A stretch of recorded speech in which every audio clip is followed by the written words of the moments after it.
वक्त का किस्सा है। नीलू नाम का एक लड़का सुनार का काम करता था और बहुत पैसे कमाता था, पर बहुत कंजूस था और सलीमो उससे बहुत परेशान थी। और दूसरी तरफ किट्टू नाम का लड़का थोड़े बहुत पैसे कमाता था, फल की रेहड़ी लगाता था और थोड़े बहुत पैसे कमा लेता था। वो घर का खर्चा खुश दिली से करता था, इसीलिए उसकी बीवी उससे बहुत खुश थी।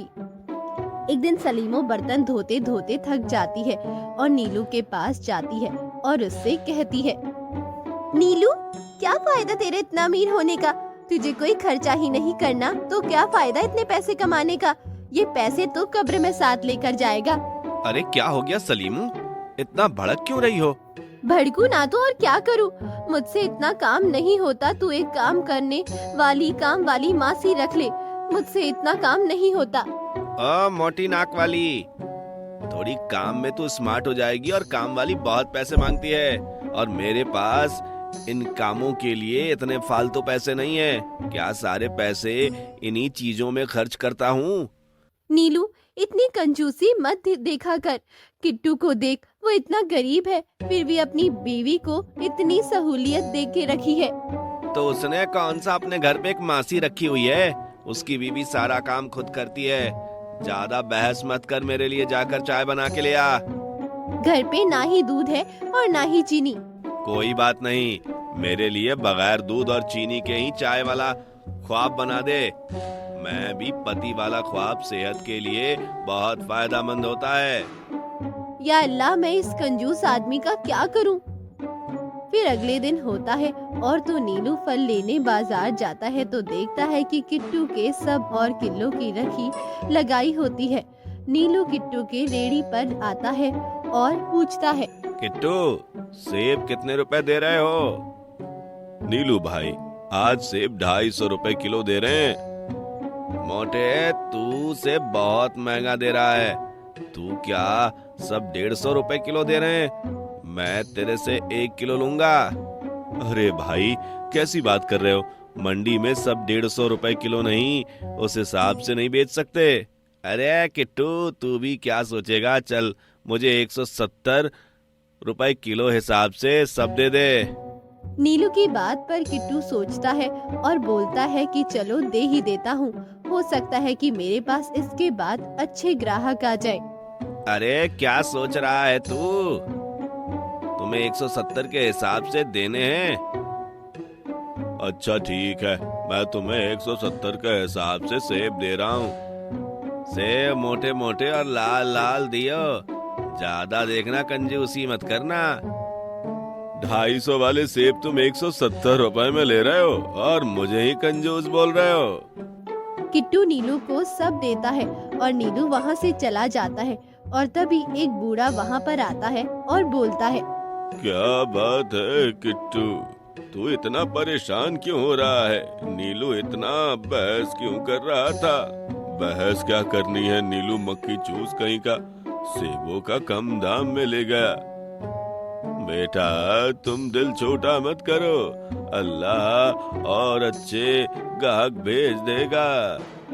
ये कहकर वो बूढ़ा वहाँ से चला जाता है। सलीमो नीलू की कंजूसी देखकर बहुत परेशान होती है।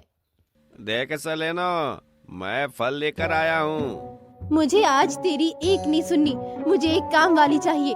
मैं ऐसा करता हूँ, तेरे लिए एक सौतन का इंतजाम करता हूँ ताकि तू औकात में रहे। देख नीलू, मेरे सामने सौतन की बात की तो तेरे टांग तोड़ दूंगी।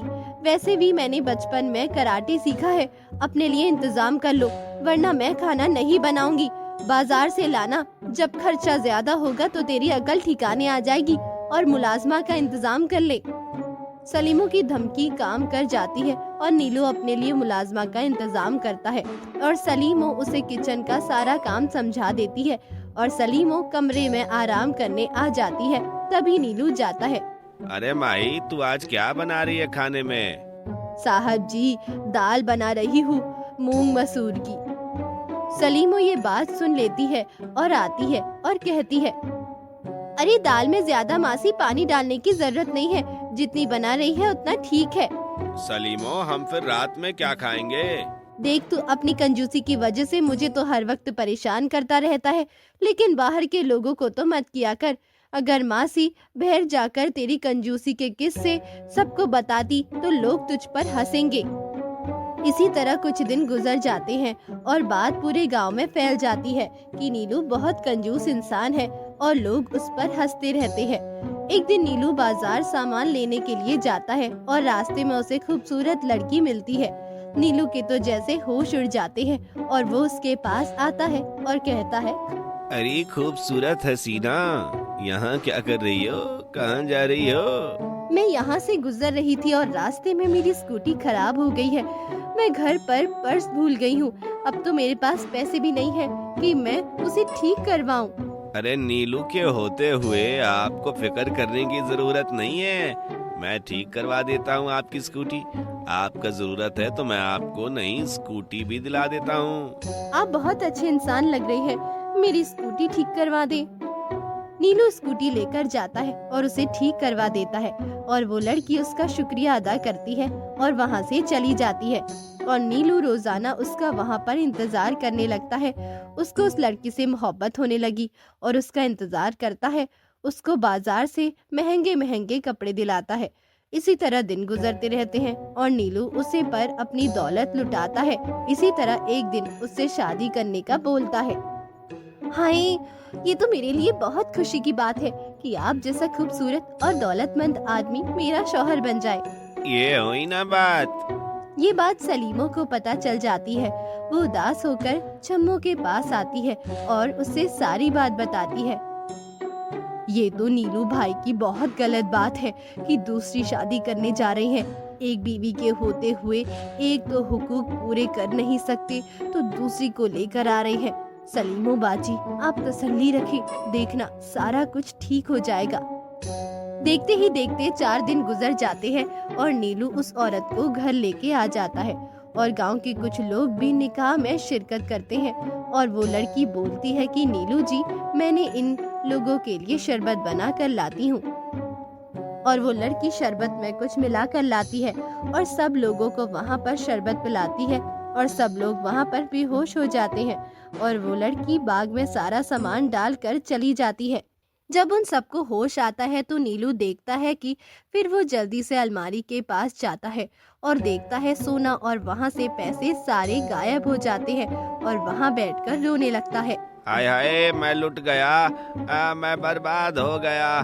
मेरा सारा पैसा, सोना, जाले मसीना लेकर चली गई। अब मैं क्या करूँगा? इतने में वहाँ पर सलीमो भी आ जाती है और देखती है कि अलमारी खोल कर कि वहाँ पर से सोना और पैसे गायब होते हैं और उसकी सारी साड़ियाँ भी गायब हो जाती है और हैरान हो जाती है और जल्दी से डंडा लेकर नीलू की तरफ जाती है और वो भाग जाता है।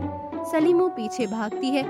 नीलू पूरे गांव के सामने सलीमो उससे माफी मांगता है और किट्टू और छम्मा भी ये देखकर मुस्कुरा रहे होते हैं। नीलू कंजूस इंसान अपना सब कुछ गवा बैठता है। नीलू बेचारा।